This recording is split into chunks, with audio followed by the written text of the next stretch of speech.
بسم الله الرحمن الرحيم. والسماء ذات البروج واليوم الموعود وشاهد ومشهود. قتل أصحاب الأخدود النار ذات الوقود إذ هم عليها قعود وهم على ما يفعلون بالمؤمنين شهود.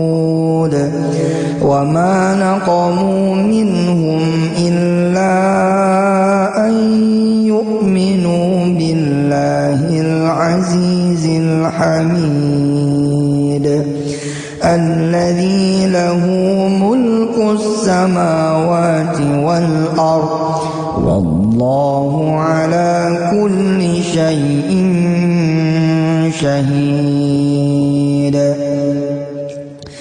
إن الذين فتنوا المؤمنين والمؤمنات ثم لم يتوبوا فلهم عذاب جهنم ولهم عذاب الحريق. إن الذين آمنوا وعملوا الصالحات لهم جنات تجري من تحتها الأنهار. ذلك الفوز الكبير. إن بطش ربك لشديد. إنه هو يبدئ ويعيد وهو الغفور الودود ذو العرش المجيد فعال لما يريد. هل أتاك حديث الجنود فرعون وثمود بل الذين كفروا في تكذيب والله من ورائهم محيط.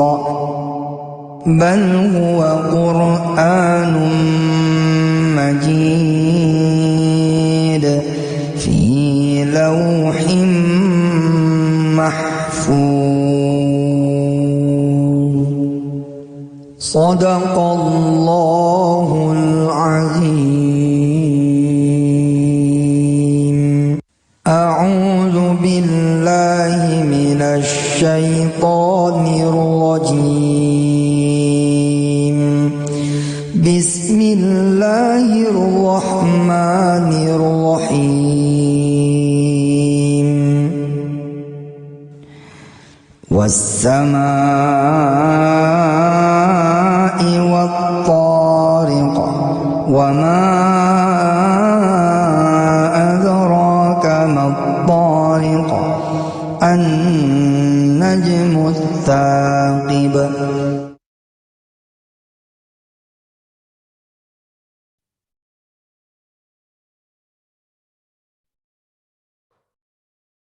Tes, baik. Apakah suara saya sudah terdengar?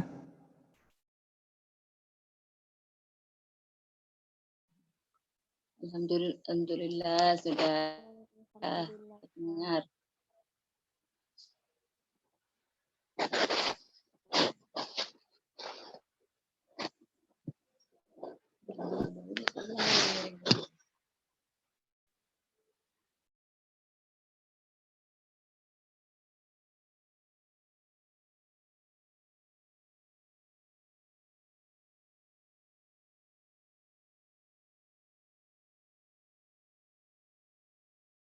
Ya, insya Allah sambil menunggu yang lain, kita akan sama-sama membacakan surat Al-Mulk ya. Baik, silahkan bagi yang sudah mempersiapkan mushafnya, Al-Qur'annya, ataupun dari HP, silahkan dibuka surat Al-Mulk, juz ke-29, surat ke-67. Ya.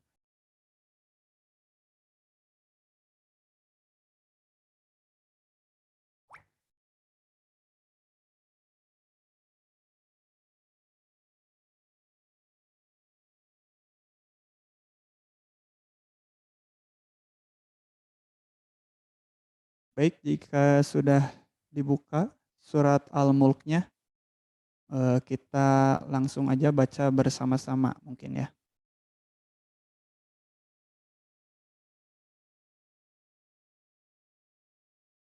أعوذ بالله من الشيطان الرجيم. بسم الله الرحمن الرحيم. تبارك الذي بيده الملك وهو على كل شيء قدير. الذي خلق الموت والحياة ليبلوكم أيكم أحسن عملا وهو العزيز الغفور. الذي خلق 7 سماوات طباقا ما ترى في خلق الرحمن من تفاوت فارجع البصر هل ترى من فطور ثم ارجع البصر كرتين ينقلب إليك البصر خاسئا وهو حسير ولقد زينا السماء الدنيا بمصابيح وجعلناها رجوما للشياطين وأعتدنا لهم عذاب السعير وللذين كفروا بربهم عذاب جهنم وبئس المصير. إذا ألقوا فيها سمعوا لها شهيقا وهي تفور تكاد تميز من الغيظ كلما ألقي فيها فوج سألهم خزنتها ألم يأتكم نذير قالوا بلى قد جاءنا نذير فكذبنا وقلنا ما نزل الله من شيء إن أنتم إلا في ضلال كبير وقالوا لو كنا نسمع أو نعقل ما كنا في أصحاب السعير فاعترفوا بذنبهم فسحقا لأصحاب السعير. إن الذين يخشون ربهم بالغيب لهم مغفرة وأجر كبير وأسروا قولكم أو اجهروا به إنه عليم بذات الصدور. ألا يعلم من خلق وهو اللطيف الخبير. هو الذي جعل لكم الأرض ذلولا فامشوا في مناكبها وكلوا من رزقه وإليه النشور. أأمنتم من السماء أن يخسف بكم الأرض فإذا هي تمور أم أمنتم من في السماء أن يرسل عليكم حاصبا فستعلمون كيف نذير ولقد كذب الذين من قبلهم فكيف كان نكير أولم يروا إلى الطير فوقهم صافات ويقبض ما يمسكهن إلا الرحمن إنه بكل شيء بصير أمن هذا الذي هو جند لكم ينصركم من دون الرحمن إن الكافرون إلا في غرور أمن هذا الذي يرزقكم إن أمسك رزقه بل لجوا في عتو ونفور أفمن يمشي مكبا على وجهه أهدى أمن يمشي سويا على صراط مستقيم قل هو الذي أنشأكم وجعل لكم السمع والأبصار والأفئدة قليلا ما تشكرون قل هو الذي ذرأكم في الأرض وإليه تحشرون ويقولون متى هذا الوعد إن كنتم صادقين قل إنما العلم عند الله وإنما أنا نذير مبين فلما رأوه زلفة سيئت وجوه الذين كفروا وقيل هذا الذي كنتم به تدعون قل أرأيتم إن أهلكني الله ومن معي أو رحمنا فمن يجير الكافرين من عذاب أليم قل هو الرحمن آمنا به وعليه توكلنا فستعلمون من هو في ضلال مبين قل أرأيتم إن أصبح ماؤكم غورا فمن يأتيكم بماء معين صدق الله العظيم Allahumma arhamna bil Quran. Baik, alhamdulillah sudah hadir 36 peserta yang sudah bergabung. Maka dari itu untuk mempersingkat waktu mungkin langsung saja kita mulai acara pada malam hari ini.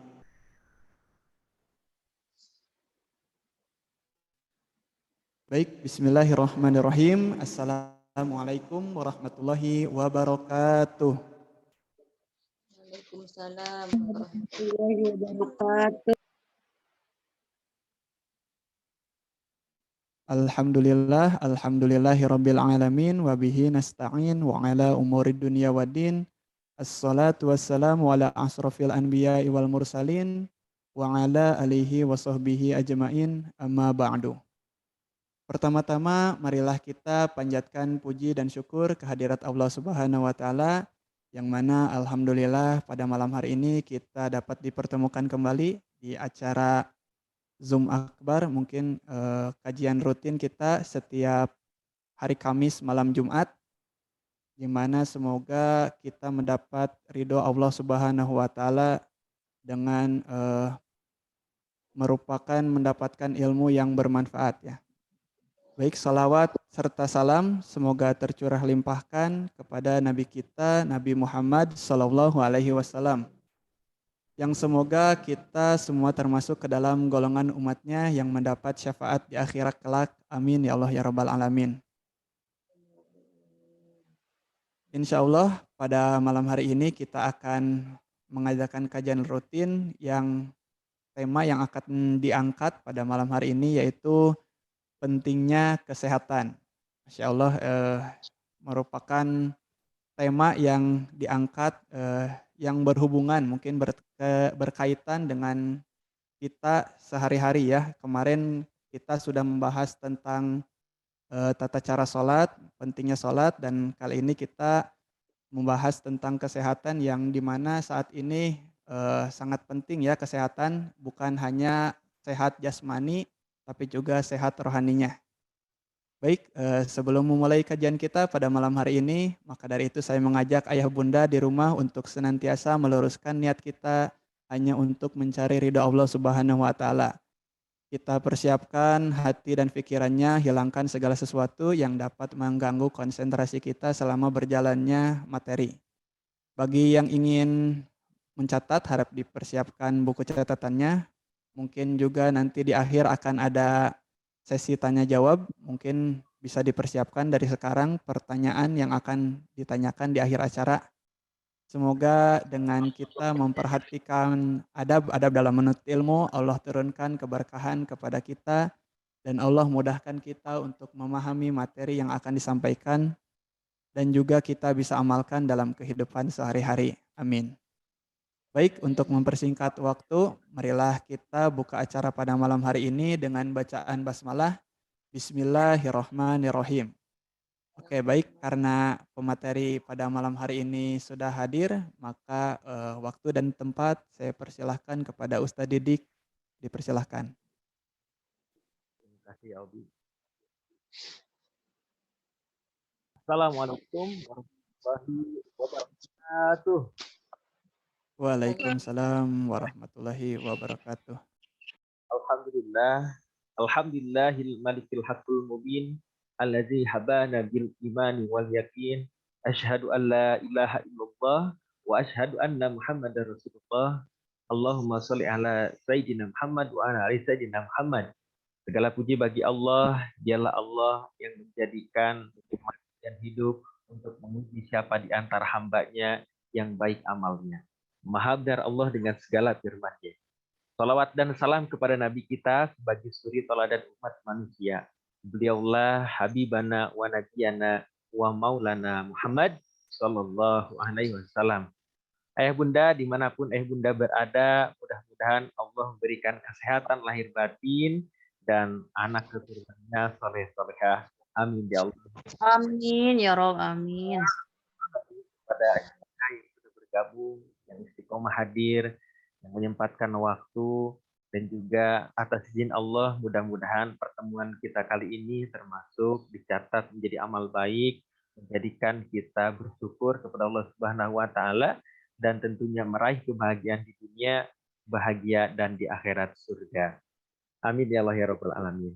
Terima kasih kepada Ibu Bunda. Jikalau tidak berhalangan, silahkan bisa dinyalakan videonya agar bisa interaksi ataupun via kolom chat ataupun audionya. Nah, untuk memastikan ayah bunda menyimak di malam hari ini tentang pentingnya kesehatan, silahkan hadir dari mana saja, bisa di kolom chat, bisa via suara, atau bisa angkat tangan. Saya sudah hadir, misalkan dari kota dan namanya.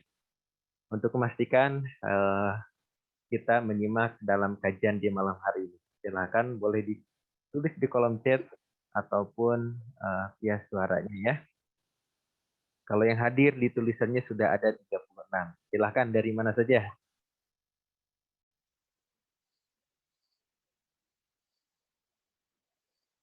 Nah, dari Bandung. Wah, sudah nih.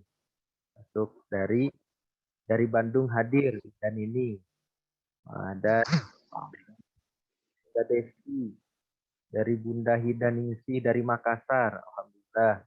Dari Probolinggo, Bunda Halimatul Sandiah, Bunda Aisyah dari Jember, dan lain sebagainya ya, yang sudah menyebutkan. Dari Pekanbaru, Bunda Herni, mudah-mudahan sehat selalu semuanya ya. Dari Bunda Lia, nyimak juga, alhamdulillah dari Malang. Bunda Nita dari Wonogiri, Bunda Ida dari Boyolali, dan alhamdulillah yang lainnya ya, nanti yang tidak bisa disebutkan. Dan alhamdulillah dari berbagai daerah, dari Jakarta juga ya, Bunda Maskoroh, alhamdulillah. Nah, tentang tema kali ini kita awali kembali dengan bacaan basmalah. Bismillahirrahmanirrahim. Dan Bunda Nur Hamimah juga dari Bali hadir ya, alhamdulillah. Baik, tentang kesehatan.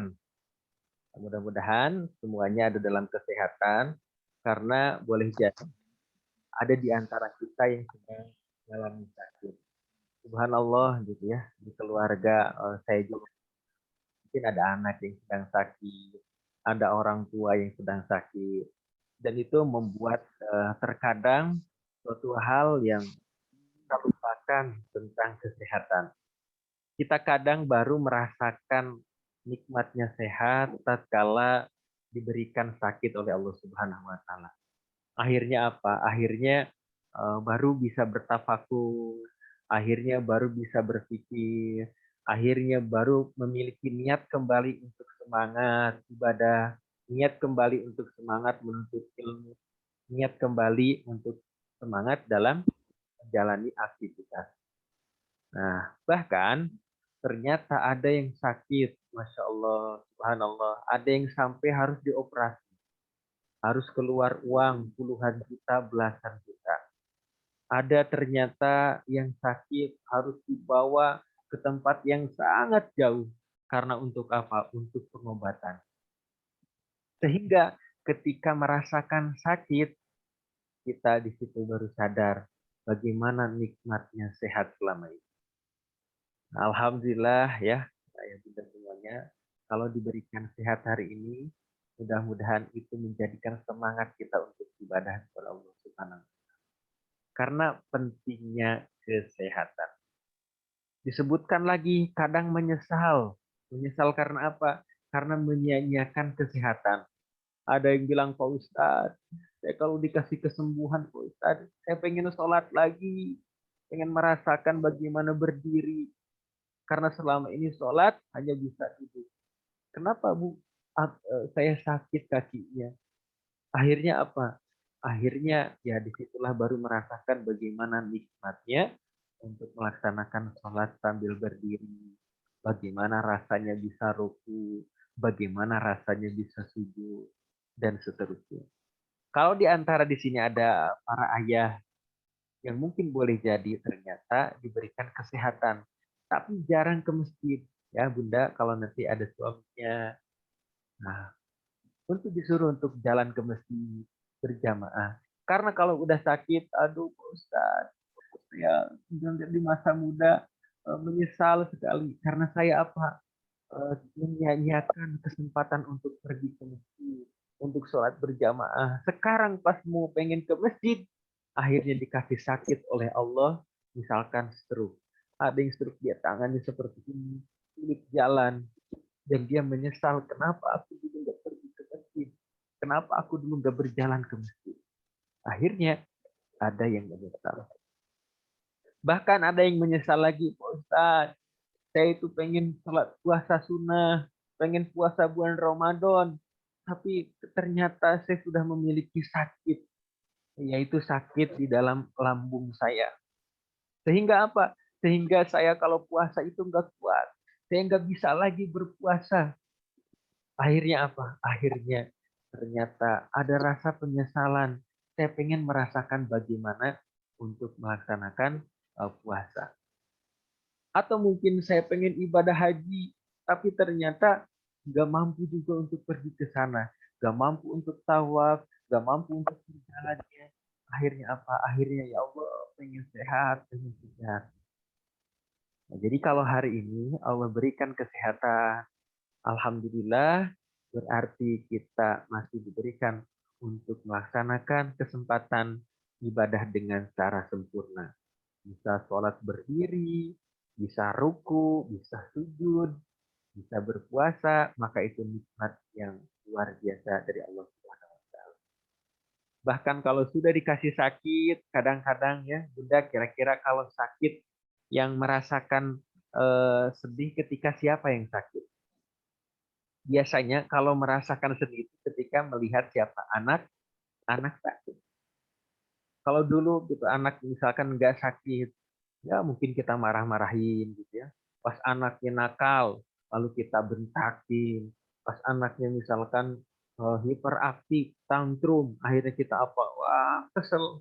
Pas Allah kasih sakit, biasanya kita langsung, ya Allah, saya pengen berubah untuk mendidik anak saya. Ya Allah, saya pengen lebih sayang kepada anak saya. Ya Allah, saya berikan kesempatan untuk bisa mengurusnya dengan cara yang baik. Akhirnya kita meminta. Dan sekarang, kalau sekarang diberikan kesehatan, maka kita maksimalkan dan bersyukur. Kalau ada ternyata sekarang yang sakit, maka kita meminta ampun, mudah-mudahan itu menaikkan derajat kita, mudah-mudahan itu menghapuskan dosa-dosa kita. Karena ada harus juga yang berobat setiap minggu, ada yang harus berobat setiap bulan, ada yang harus pergi ke sana kontrol, ada yang harusnya terapi ke sini, dan seterusnya. Maka kira-kira ya Bunda, penting nggak kesehatan itu? Penting? Kalau penting, jawab penting. Kira-kira ya Bunda, penting nggak kesehatan itu? Penting banget, Penting. Ustaz. Sekarang ada apa katanya? Kemarin kan ada virus apa? Corona ya. Terus corona ini ada virus apa lagi? Omikron. Ada apa lagi gitu ya? Subhanallah. Kadang-kadang kita tuh ya bagaimana gitu ya. Ketika kita harus menjaga kesehatan, maka di sini kita coba telusuri bagaimana pentingnya menjaga kesehatan dan juga bagaimana kita menjaganya. Insya Allah. Terima kasih yang sudah berpartisipasi ini di kajian malam hari ini ya, untuk kita bisa interaktif, untuk kita bisa jawab. Karena mungkin boleh jadi kita diskusi ya. Biasanya di grup-grup saya ada dokter juga biasanya. Kadang juga ada siapa? Ada dosen. Dan juga kalau hari ini kita bahas dari perspektif Islam dan perspektif sosial bagaimana menjaga kesehatan. Nah, dalam Islam, ya di sini saya tampilkan slide-nya, Ayah Bunda bisa lihat juga. Dalam Islam, sehat itu dipandang nikmat kedua terpenting setelah iman. Kenapa? Karena tadi yang sudah saya sampaikan, ternyata banyak ibadah dalam Islam itu membutuhkan tubuh yang kuat dan sehat. Jadi memang nikmat yang pertama itu nikmat iman. Oh, kalau ini tidak ada tawar menawar gitu ya. Jadi kalau misalkan ganteng, dia mau ganteng, dia mau tinggi, mau pendek, mau sakit, mau enggak, nikmat iman ini harus dipertahankan dalam kondisi apapun. Karena ini nikmat yang paling tinggi. Nah setelah itu adalah nikmat yang kadang kita sering lupakan. Nah akhirnya apa? Karena ketika kita memiliki keimanan, lalu sehat, maka orang itu insya Allah akan melakukan bagaimana yang dilakukannya dengan ibadah-ibadah kepada Allah. Seperti sholat, puasa, haji, sedekah, dan seterusnya itu perlu yang namanya kesehatan.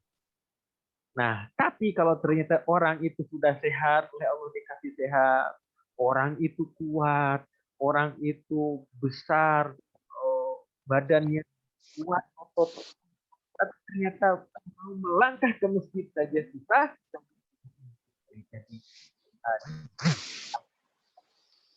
nah, lalu kira-kira sakitnya apa? Nanti kita akan bahas berikutnya. Atau mungkin boleh jadi dia itu hebat. Dia itu tadi sudah dikatakan, wah rajin fitness dan lain sebagainya. Tapi mau bangun sholat subuh saja, mau buka selimut saja, mau bangun dari tempat tidur sulit untuk melaksanakan sholat, berarti ada yang sakit dan ada yang salah. Nah, itu ya. Karena mungkin boleh jadi bukan fisiknya yang sakit, tapi ada sesuatu yang lain yang sedang sakit. Nah, kalau ternyata dia dikasih jasad atau fisik yang sehat, tapi dia nggak mau melakukan ibadah, kita harus telusuri apa kira-kira yang sakit. Nah, ini yang kadang menjadikan pertengkaran, yang menjadikan konflik rumah tangga, yang menjadikan keluarga itu tidak harmonis. Karena apa? Karena di dalamnya kurang ibadah, karena di dalamnya mungkin boleh jadi banyak gangguan-gangguan, baik dari gangguan jin atau setan, karena orang di dalamnya tidak melaksanakan. Nah, lalu kita diberikan oleh Allah ikhtiar. Kemarin setelah membahas tentang ikhtiar, jadi selebihnya itu tawakal, jadi Allah yang menentukan. Maka ikhtiarnya adalah menjaga kesehatan. Nah, menjaga kesehatan karena apa? Karena perintah Allah yang diperintahkan kepada kita itu memiliki apa? Sebuah amanah. Jadi badan, fisik, tangan, kaki itu amanah oleh Allah diberikan kepada kita, maka kita harus menjaganya. Supaya apa? Supaya tadi bisa menunaikan salah satu tugas manusia, yakni beribadah kepada Allah. Tidaklah manusia diciptakan, jin diciptakan, dan seluruhnya diciptakan kecuali untuk ibadah kepada Allah Subhanahu wa Ta'ala. Makanya bisa wudhu, bisa puasa, bisa ibadah yang lain. Itu dilakukan melalui ibadah yang namanya kesehatan lahir. Lalu bagaimana cara menjaganya? Oh ya, Bun, gue pasti sudah tahu bagaimana cara menjaga kesehatan lahir. Bahkan sampai hebatnya menjaga fisiknya, kalau biasanya ibu atau biasanya perempuan, itu sampai diperbagus badannya, sampai pakai make up, pakai lain sebagainya. Supaya apa? Supaya bagus tampilannya. Itu boleh, asalkan untuk suaminya, misalkan gitu ya, nggak boleh untuk tabarruj keluar atau mempertontonkan aurat keluar. Nah, apa yang harus kita jaga? Yang pertama justru menjaga lahir kita itu baik kebersihan atau pola hidupnya. Ini bisa ajarkan kepada anak kita bagi orang tua bagaimana menjaga kebersihan, bagaimana menjaga pola kehidupannya. Karena banyak mungkin boleh jadi yang sakit karena kebersihan atau karena pola hidupnya. Wah, kalau sekarang kebersihan pemerintah sudah banyak menyampaikan, sudah satgas COVID itu sudah banyak menyampaikan cuci tangan dan lain sebagainya.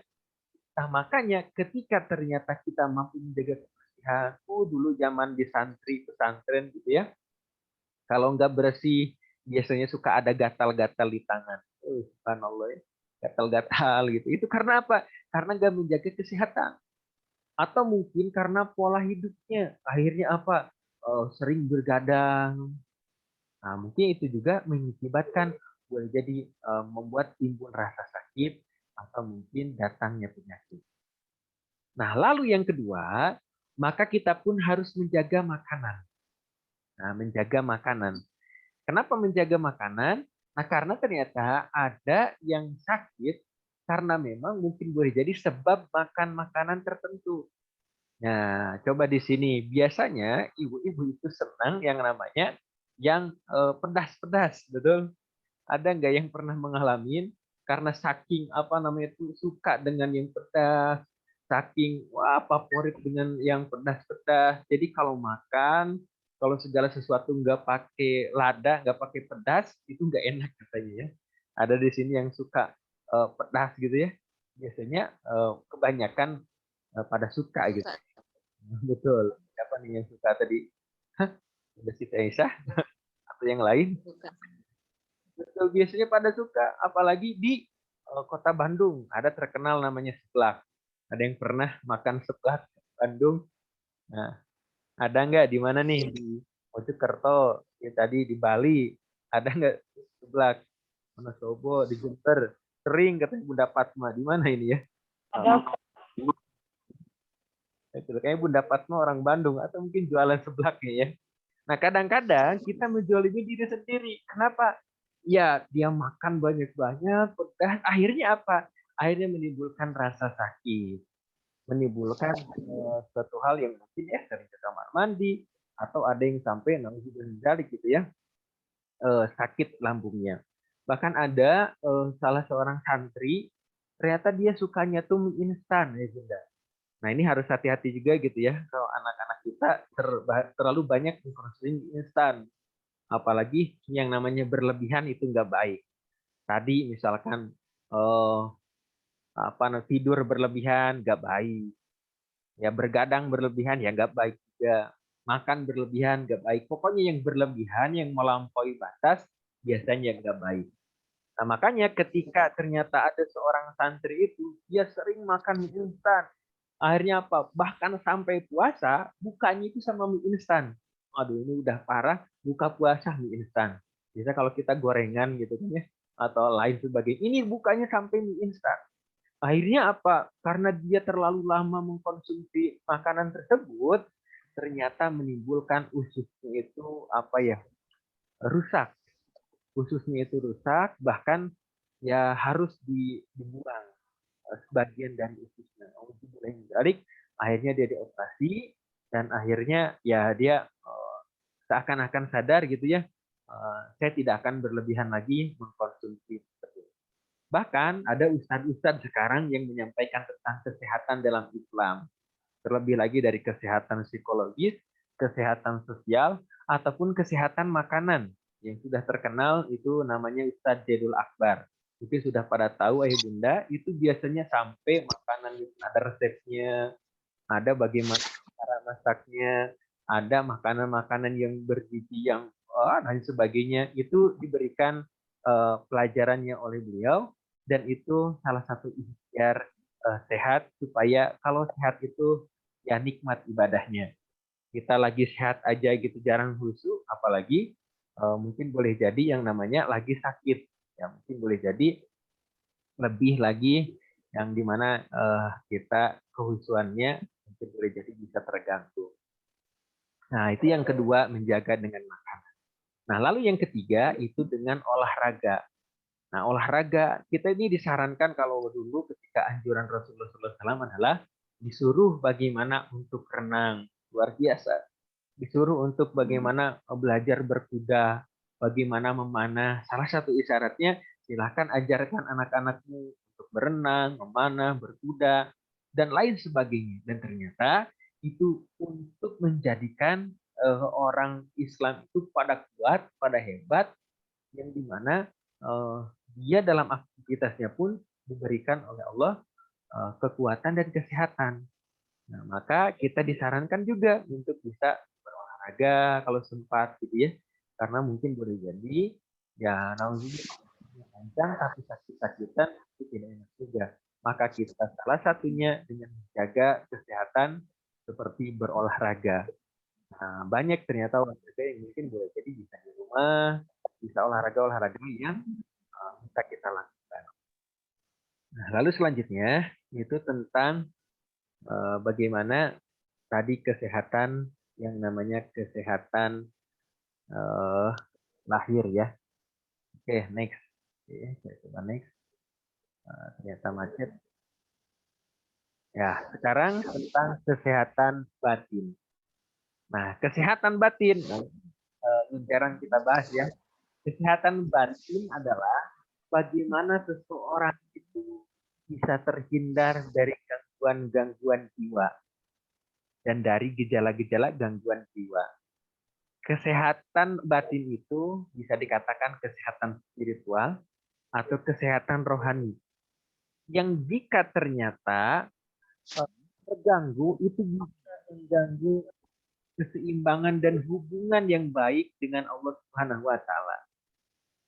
Maka manusia bagaimana itu harus mewujudkan kesehatan yang bagus dalam batinnya untuk bisa bagaimana mendapatkan petunjuk dari Allah Subhanahu wa taala. Nah, kalau ternyata di sini saya sampaikan tentang gangguan-gangguan jiwa, ternyata yang dimaksud gangguan jiwa itu bukan orang yang di luar sana, yang di luar dia nggak nggak pakai baju, dia berkeliaran, mohon maaf, bukan seperti itu. Kan bisa dikatakan itu gangguan jiwa, itu orang gila, bukan. Tapi yang dimaksud gangguan jiwa di sini adalah ketika ternyata dalam hati itu selalu iri dengki kepada orang. Ternyata dalam hatinya itu ada rasa dendam yang disimpannya. Ternyata dalam hatinya itu, dalam jiwanya itu ada rasa kecewa yang mendalam yang disimpannya. Ternyata dalam hatinya itu ada rasa kekesalan kepada orang lain ataupun kepada Allah Subhanahu wa taala. Dia itu tidak mampu menerima takdir yang Allah berikan. Lalu menuntut, ya Allah ini kurang. Ya Allah kok kamu tidak adil. Ya Allah kok seperti ini. Maka boleh jadi batinnya, boleh jadi jiwanya sedang terganggu. Karena tak mampu menangkap bagaimana kabar baik yang Allah hadirkan dalam kehidupannya. Yang seharusnya dipandang sebagai prasangka baik, tapi ternyata hatinya tak mampu menerimanya. Nah, ini yang dinampakkan, yang itu ternyata penyakit batin. Kalau dibahas banyak lagi, seperti tadi nggak mau sholat, mungkin boleh jadi fisiknya kuat, tapi ternyata ada penyakit dalam hatinya, dalam jiwanya yang membelenggu sehingga dia tak mampu berangkat untuk ke masjid. Mungkin boleh jadi dia lisannya bisa mengucapkan, suaranya bagus, tapi dia tak mampu mengucapkan kalimat-kalimat Allah, dia tak mampu membaca Al-Quran, karena mungkin ada penghalang dalam jiwanya, dalam hatinya, belum diberikan hidayah, atau belum dibukakan hatinya, sehingga dia sulit melakukan ibadah-ibadah yang baik.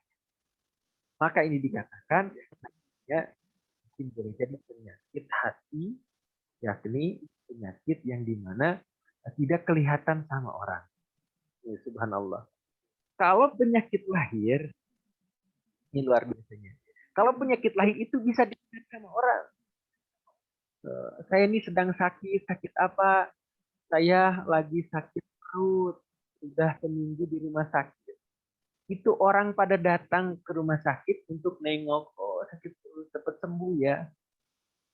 Nah, seperti itu kan ya. Mungkin boleh jadi. Bunda siapa nih? Mengalami sakit, coba angkat tangannya. Sudah mengalami sakit, pernah mengalami sakit, angkat tangannya dalam kehidupannya. Oke. Ya, siapa nih Bunda? Oh, Bunda Fatma. Atau Bunda siapa nih, namanya nggak ada ya. Nggak ada kelihatan namanya, yang ada. Oke. Ya, siapa itu? Bunda Aldo dan Pasar. Bunda Aldo dan Pasar.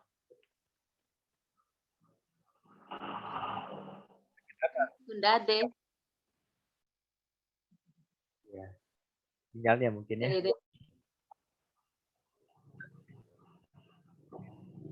Nah, mungkin ada yang katakan ada yang sakit tipes dan lain sebagainya.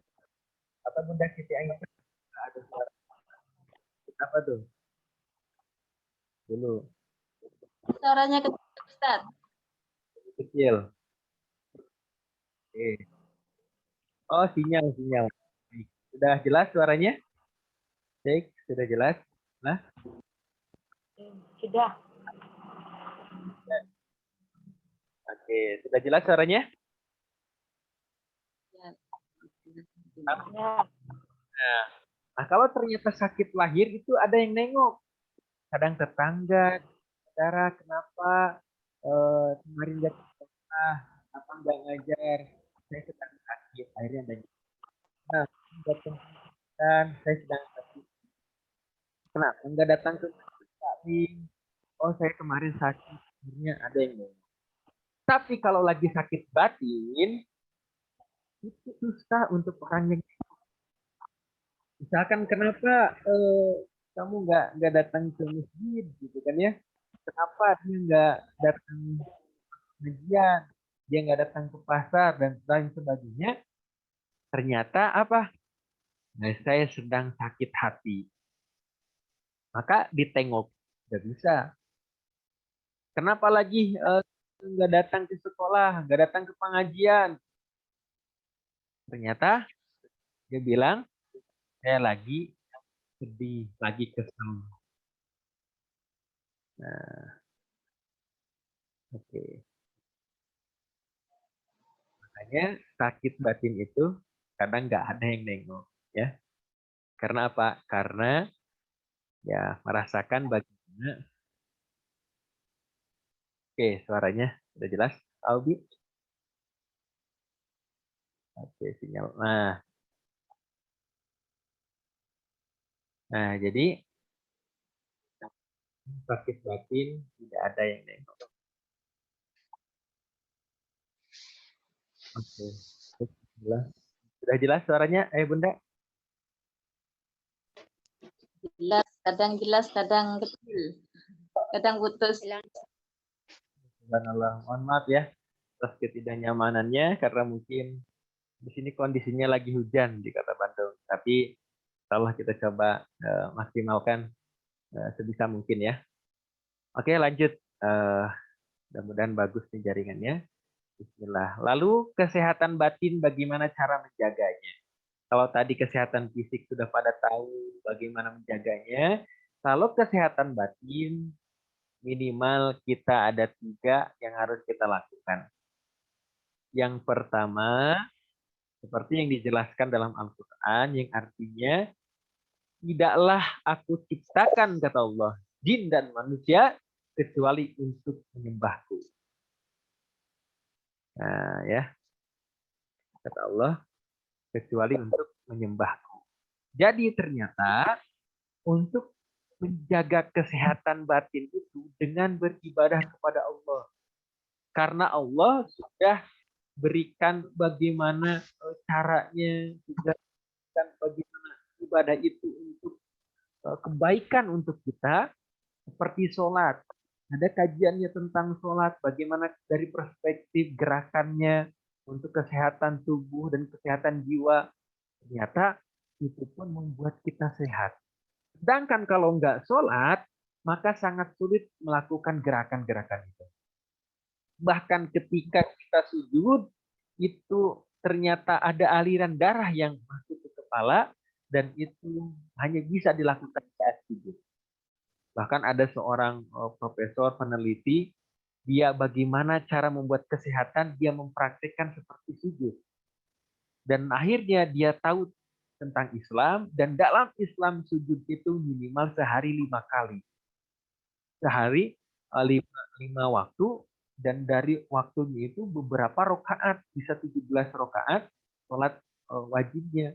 Ada sholat subuh 2 rakaat, sholat zuhur 4 rakaat, sholat asar 4 rakaat, sholat maghrib 3 rakaat, sholat isya 4 rakaat.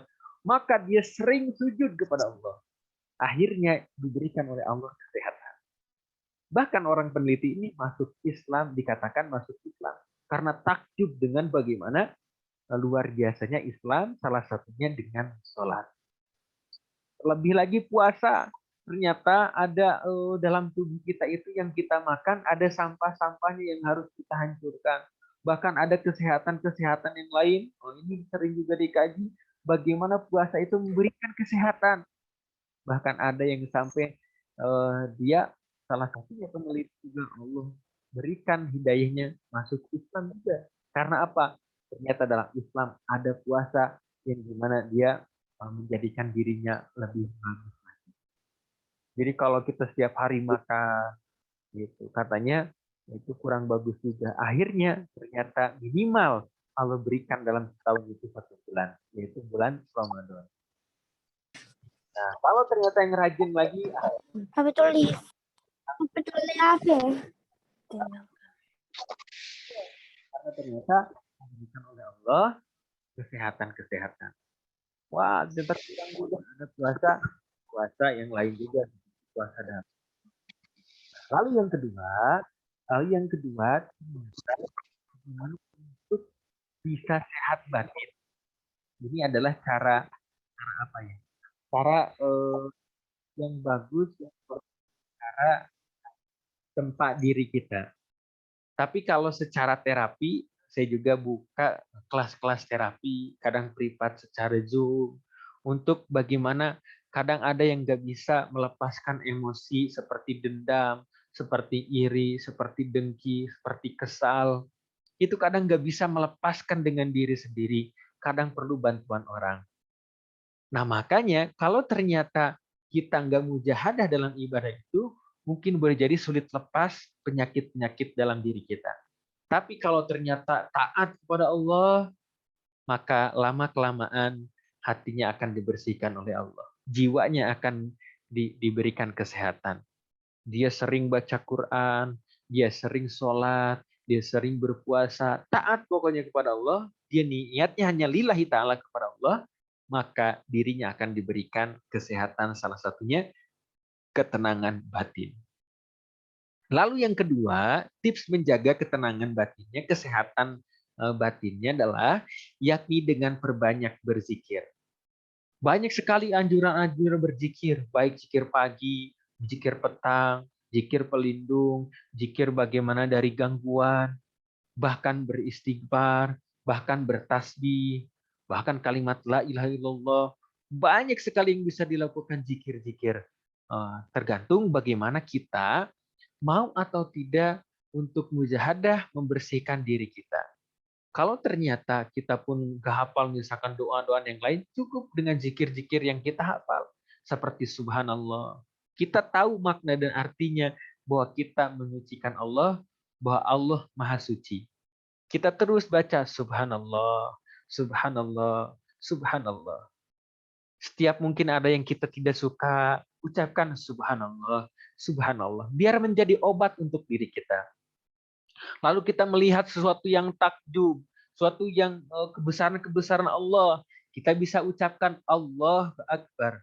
Allahu Akbar. Ketika kita lihat gunung bisa ucapkan Allahu Akbar. Atau kita bisa ucapkan Masya Allah. Supaya diri kita itu hidup, supaya jiwa kita itu hidup, dan diberikan kesehatan. Lalu mungkin boleh jadi kita melihat suatu hal yang menyenangkan. Baik anak berprestasi, maka kita ucapkan Alhamdulillah, Alhamdulillah, Alhamdulillah. Supaya tidak ada penyakit juga. Kan katanya juga karena ada sering penyakit apa? Penyakit ain.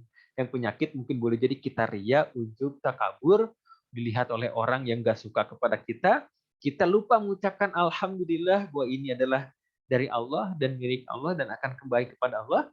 Akhirnya kita merasa hebat, dan akhirnya mungkin boleh jadi kita diberikan penyakit yang mungkin boleh jadi baik penyakit lahir ataupun penyakit batin. Maka yang kedua, menjaganya dengan senantiasa berzikir. Kata Allah, Inna fi khalqis samawati wal ardh wa ikhtilafil laili wan nahari la ayatin liulil albab. Kata Allah, dalam penciptaan langit dan bumi, bergantinya siang dan malam, di situ ada tanda-tanda kebesaran Allah bagi orang yang berfikir. Alladzina yadhkuruna Allah qiyaman wa qu'udan wa 'ala junubihim wa yatafakkaruna fi khalqis samawati wal ardh. Mereka sambil berdiri itu mengingat Allah, berzikir. Berdiri mau jalan, pakai motor, pakai mobil, berzikir. Atau ternyata mereka sambil duduk, mungkin dia kerja atau mungkin dia mencatat, menulis dan sebagainya, dia sambil berzikir kepada Allah. Atau mungkin sambil berbaring, tiduran, capek, istirahat, dia sambil mengingat Allah, dia sambil berzikir. Maka mereka mengucapkan Rabbana ma khalaqta hadza batila. Kata Allah, ya Rabb, sesungguhnya apa yang engkau ciptakan ini tidak sia-sia, semuanya bermanfaat. Maka dia mulai berpikir positif ketika dia mulai bersih jiwanya. Dan dia ternyata boleh jadi diberikan kesehatan yang namanya kesehatan batin, kesehatan bagaimana yang itu mahal, yang tidak bisa dibeli oleh uang atau oleh harta. Bahkan sampai dia punya mobil mewah, rumah mewah, tempat tidur mewah, tapi sulit untuk membeli ketenangan karena itu tidak bisa didapatkan dengan instan, tapi bisa didapatkan ketika dekat dengan Allah Subhanahu wa Ta'ala. Lalu yang ketiga, cara menjaganya tentang kesehatan batin adalah berprasangka baik, yang dimana keadaan jiwa kita itu berpikir positif kepada Allah ataupun manusia. Akhirnya apa? Aduh, Allah ini maha baik, Allah ini maha pengasih, Allah ini maha penyayang. Allah ini bagaimana aku sudah banyak dosa khilaf, tapi Allah masih memberikanku rezeki. Tapi Allah masih memberikanku kesempatan buat ibadah dan bertaubat. Allah masih memberikan kepadaku kesempatan menikah, kesempatan punya anak, bahkan punya rumah, bahkan punya kendaraan. Atau mungkin berikan kesempatan kepada kita bagaimana bisa bertemu dengan orang-orang soleh. Jadi prasangka baik terus. Akhirnya ya Allah ada yang menzolimi. Mungkin itu melatih saya untuk bisa bersabar. Atau mungkin saya sulit dalam urusan rezeki. Untuk bisa saya bagaimana lebih dekat lagi kepadamu. Atau mungkin saya ada yang memfitnah agar aku berlindung kepadamu. Atau mungkin diberikan kesusahan, diberikan rasa sakit agar aku sering berdoa kepadamu. Jadi berprasangka baik dan Allah itu maha baik dan Allah itu sayang kepadaku. Akhirnya hatinya itu akan bersih karena tak ada celah, tak ada prasangka buruk kepada Allah ataupun kepada sesama. Atau mungkin ada teman kita yang menurut kita itu tidak baik, pernah memarahi kita, pernah membentak kita, atau ada yang pernah kemalingan, atau pernah mencuri, pernah kena pukul. Tapi kita berprasangka baik, mungkin dia nggak sengaja, atau mungkin dia nggak tahu, atau mungkin dia khilaf. Akhirnya kita berprasangka baik kepada orang itu. Akhirnya apa? Akhirnya dia diberikan ketenangan dalam hatinya. Bahkan dia pun ternyata merasa bahagia karena dia selalu berprasangka baik. Akhirnya dia pun sehat batinnya. Nah, dan yang terakhir, yang digaris besarkan oleh saya, satu, sehat fisik, dua, sehat batin, yang tadi sudah bagaimana cara menjaganya pun, dan terakhir, saya katakan sehat sosial atau sehat psikologinya.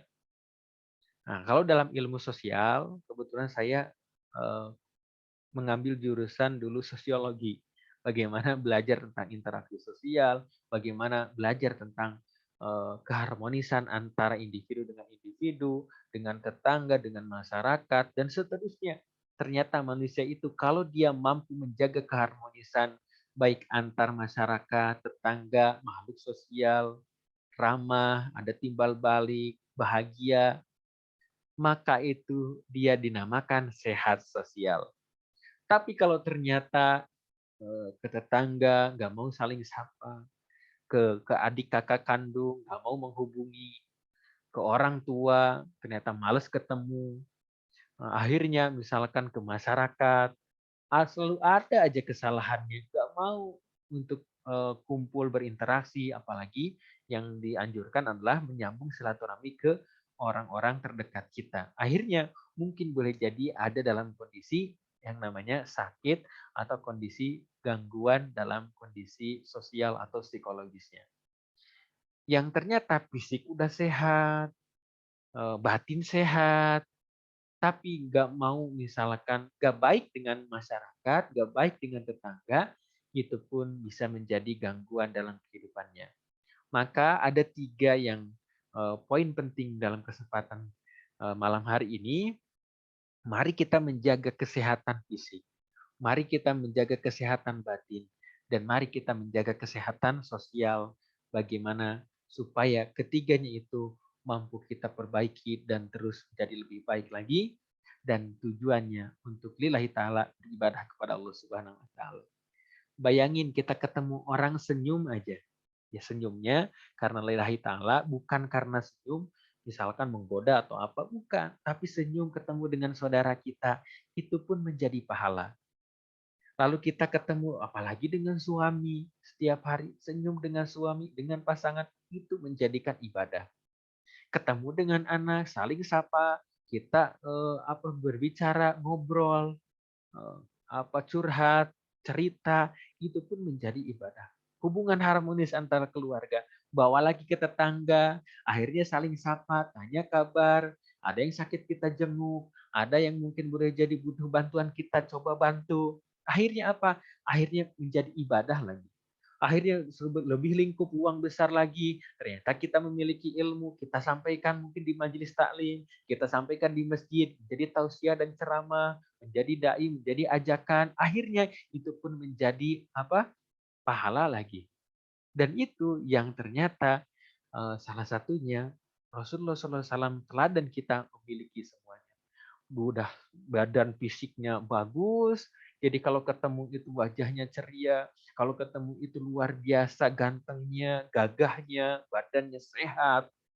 Kalau ternyata batinnya sudah ada prasangka buruk lagi, sudah tidak ada rasa marah lagi, bahkan dijolimi sekalipun ngebalasnya dengan kebaikan. Lalu kesehatan sosialnya hebat lagi, punya sahabat-sahabat terdekat seperti Abu Bakar, Umar, Utsman dan Ali dan seterusnya, sahabat-sahabatnya itu dekat, pengen ketemu, pengen kumpul, besok pengen ketemu lagi, besoknya lagi pengen ketemu lagi, ngobrol lagi, karena Rasulullah SAW itu begitu memikat dalam hubungan sosialnya pun. Bahkan banyak kisah ketika Rasulullah SAW wafat dan meninggal dunia, banyak orang yang sedih semuanya karena seakan-akan tak menyangka beliau meninggalkan mereka. Yang selalu ada tersenyum, selalu ada ngobrol, yang memberikan nasihat-nasihat, tausiah agama-agamanya untuk mendekatkan diri kepada Allah, untuk beribadah kepada Allah, dan itu memiliki suatu hal yang teladan bagi kita. Makanya laqad kana lakum fi Rasulillahi uswatun hasanah. Kata Allah, ada suri teladan dalam diri Rasulullah. Nah, kesehatan sosial pun pada dasarnya hidup di dunia ini tidak bisa sendiri. Jadi sudahlah, misalnya mementingkan udah sehat fisik dan sudah saya sehat batin, udah nggak usah mikirin orang. Ternyata nggak bisa. Kita makhluk hidup itu memiliki butuh orang lain, berinteraksi saling memenuhi kebutuhan. Buktinya aja kita ini dalam diri kita aja, kita butuh orang lain. Peci, saya nggak bisa buat peci, ini dibuatin sama orang. Akhirnya saya beli, akhirnya saya misalkan dikasih sama orang, akhirnya saya bisa pakai peci. Lalu baju, saya pun nggak bisa buat baju sendiri. Kalau ternyata saya mau sendiri saja, mungkin saya bisa buat baju sendiri, tapi nggak bisa. Akhirnya saya butuh orang yang punya baju, butuh orang yang menjual baju. Akhirnya apa? Saya bisa pakai baju. Akhirnya mungkin boleh jadi kita butuh makan. Kita nggak bisa nanam padinya, kita nggak bisa mencangkulnya, tapi kita butuh orang untuk membeli. Makanya kita tidak terlepas dari yang namanya orang lain. Makanya harus baik kepada orang lain. Jadi harus bagaimana hubungan sosialnya bagus. Maka kesehatan sosial ini dalam konsep Islam diikat dalam sebuah persaudaraan, yakni muamalah, yakni ukhuwah Islamiyah. Yang ini menjadi persaudaraan yang tinggi. Apabila hubungan individu dengan individu terjalin, maka terjadi keseimbangan dalam masyarakat. Bahkan umat Islam ini di Indonesia ini besar, hebat sekali. Karena mungkin boleh jadi kalau bersatu, maka itu akan hebat dan kuat, bahkan bisa ditakuti. Tapi kalau ternyata bercerai-berai, ternyata konflik antara satu golongan satu dengan yang lainnya, ternyata antara misalkan beda mazhab saling menjatuhkan, maka di situ yang akan menjadikan justru tidak ada kekuatan seperti buih di lautan. Jadi kita ini Bunda, termasuk semua yang hadir, setuju tidak kalau kita ini bersaudara? Setuju? Kalau setuju silakan jawab setuju. Setuju Bunda? Saudara? Setuju. Setuju, Ustaz. Karena apa? Sama. Setuju. Siapa? Nabi Adam, ya. Sama, Nabi Adam. Ada yang di sini nenek moyangnya bukan Nabi Adam.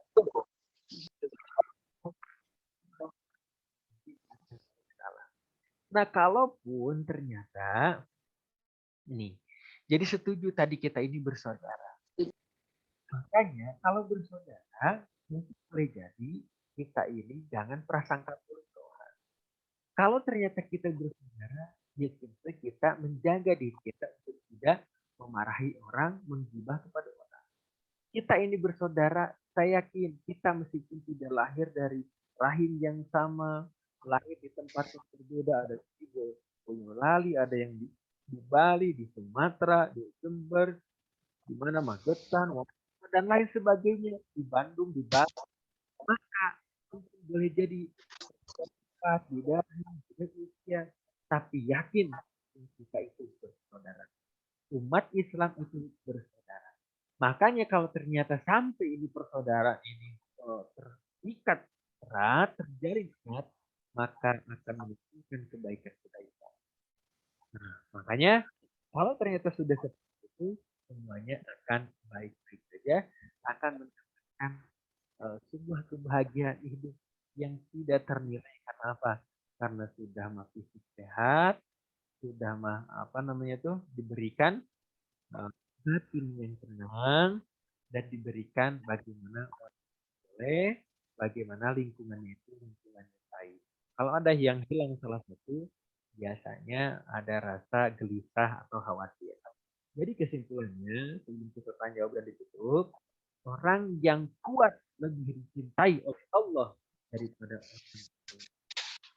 ulangi saya, orang yang kuat lebih disukai oleh Allah daripada orang yang lemah. Coba ulangi.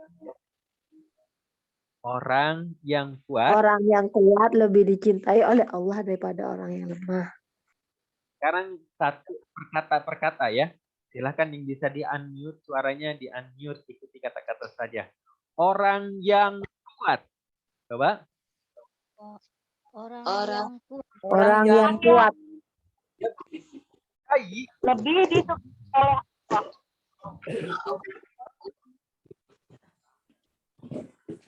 daripada daripada orang yang lemah. orang yang Yang lemah. lemah. Jadi ternyata ini seringlah diberikan analogi. Ada orang yang kuat, lalu dia berdakwah, lalu dia menyampaikan kebaikan. Orang yang kuat oleh Allah daripada orang yang lemah. Nah, mempengaruhi kita. Atau mungkin di sini kita coba analogikan yang kuat. Kok nggak dengar? Yang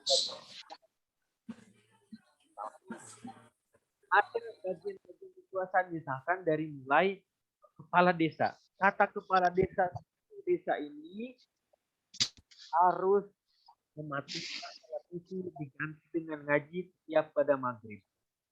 Maka mereka masyarakat sekitar di desa itu akan mengikuti, dan ini Ceramah.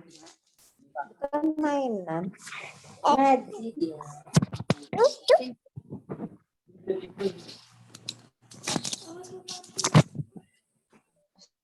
beda dengan orang yang lemah. Kalau ternyata orang yang lemah, akhirnya apa? Ya, justru mungkin boleh jadi dia tidak bisa ngajak orang. Untuk dirinya sendiri pun dipengaruhi oleh orang-orang, dia pun akan kalah dan akan keteteran. Atau bahkan untuk ibadah pun sangat sulit karena dia merasa lemah. Tapi kalau ternyata dirinya kuat, apalagi di bidang kekuasaan, baik mulai kepala desa, baik mulai kecamatan, baik mulai kabupaten, provinsi, bahkan negara, kuat ternyata, maka itu lebih hebat lagi dibanding dengan orang yang lemah. Maka kesimpulannya, manusia dikatakan sehat apabila ketiga unsur tersebut terpenuhi.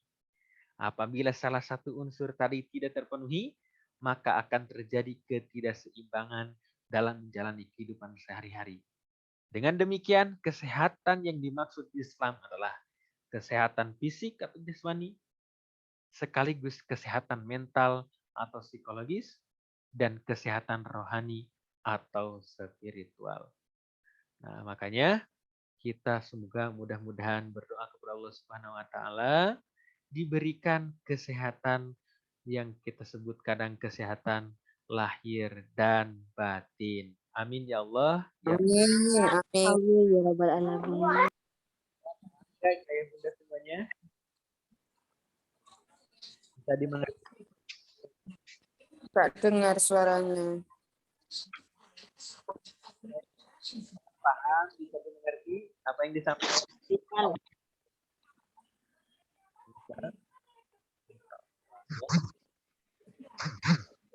Maaf Ustadz, suaranya putus-putus.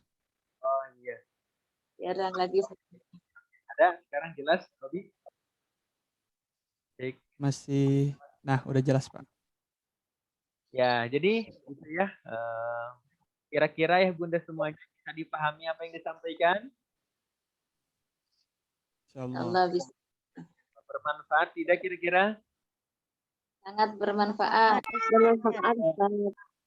Insya Allah nanti kalau misalkan bermanfaat, boleh ajak yang lainnya. Atau boleh sampaikan, jikalau ada kebaikan yang disampaikan, sampaikan lagi kepada pasangan kita, anak kita, atau yang lebih luas lagi yang mungkin ayah bunda bisa. Nah, sebelum ditutup, mungkin jikalau ada yang bertanya, diskusi, atau berbagi pengalaman, silakan Albi untuk memandunya ya sebelum kita tutup.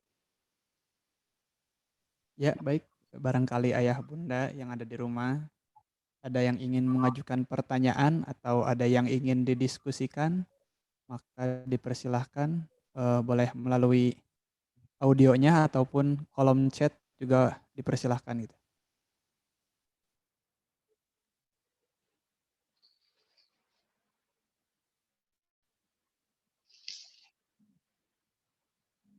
Silahkan Albi, sepertinya sudah ada di kolom chat.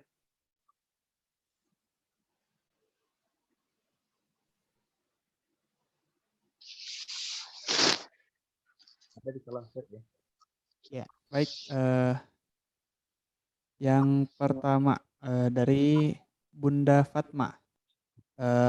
Insya Allah Bunda Fatma sudah paham, cuman hanya saja aplikasinya sedikit susah, terutama dalam kesehatan psikologis gitu. Jadi bagaimana contoh pengaplikasiannya Ustadz gitu? Oke, tentang kesehatan psikologis ya, yang kadang kita terus-terusan belajar bagaimana bisa mungkin berdamai dengan diri, bagaimana bisa melupakan rasa kecewa, sakit. Dan biasanya ini berkaitan dengan trauma biasanya, trauma masa lalu, bisa dengan namanya gangguan gitu ya, baik marah, sebagainya. Bahkan yang lebih parah itu bisa sampai ke bawah ke sholat, sampai sholat Allah, kita pikirin terus, aduh kesel sama orang itu, gitu kan ya. Aduh, pokoknya lagi ketemu dengan orang itu. Jadi ada rasa mungkin dalam jiwanya, dalam. Nah, sebenarnya tadi sudah ada tips-tipsnya. Kalau yang bisa dilakukan seperti tadi, pokoknya totalitas taat kepada Allah, banyak berzikir, lalu berprasangka baik kepada Allah atau kepada manusia. Nah, kalau ternyata ini susah, bahkan ada yang tertutup parah untuk rasa psikologis dan jiwanya, maka ini disarankan untuk kita.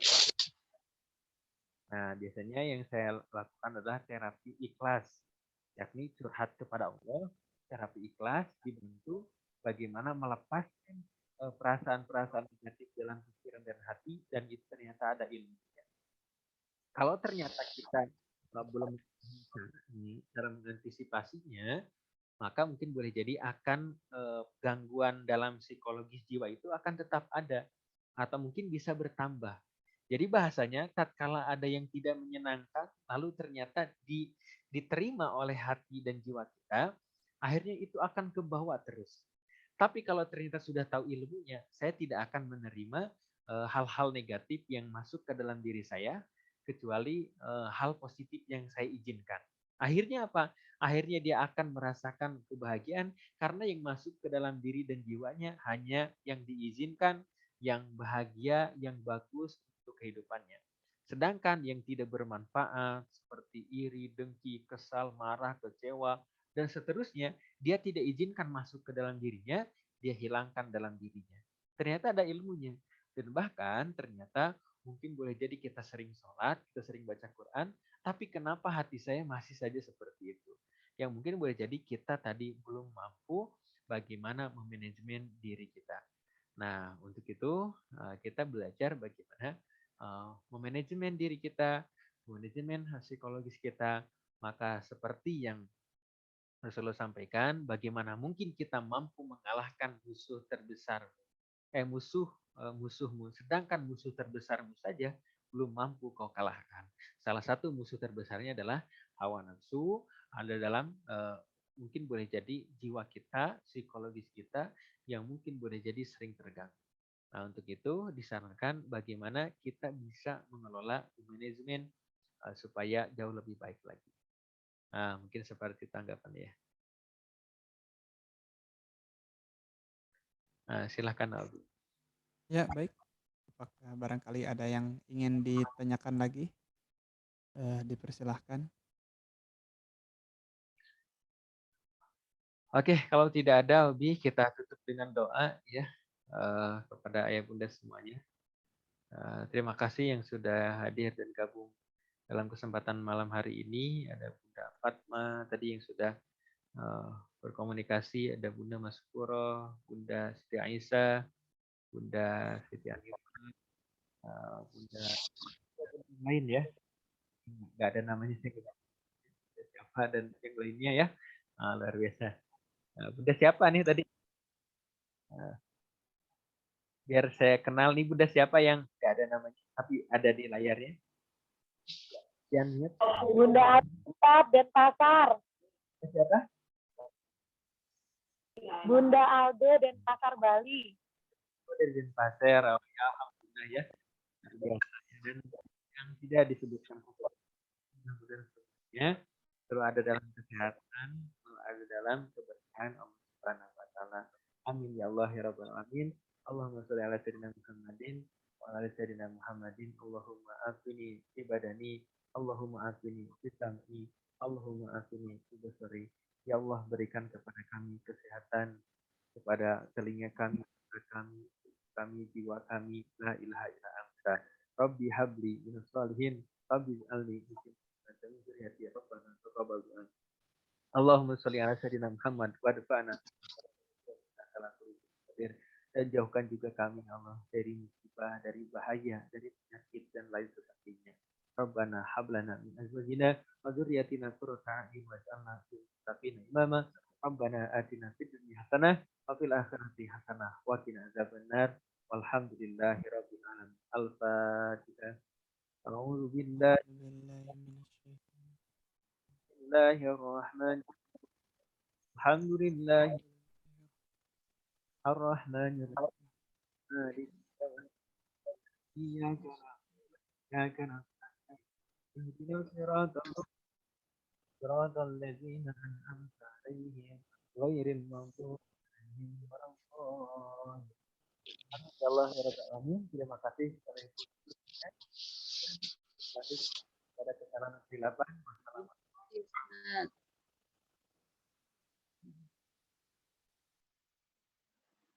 Makasih Ustadz. Sama silakan Abi. Jazakumullah. Ya, baik. Alhamdulillah baru saja kita mendengarkan materi yang baru saja disampaikan oleh Ustadz Didik.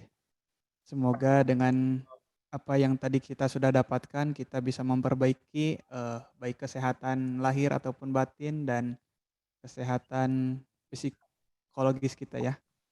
Oke, baik. Sebelum ditutup, saya ingin mengucapkan terima kasih kepada para donatur support dakwah Indonesia yang telah berpartisipasi menginfakkan hartanya. Semoga Allah bisa mengganti dengan yang berlipat-lipat.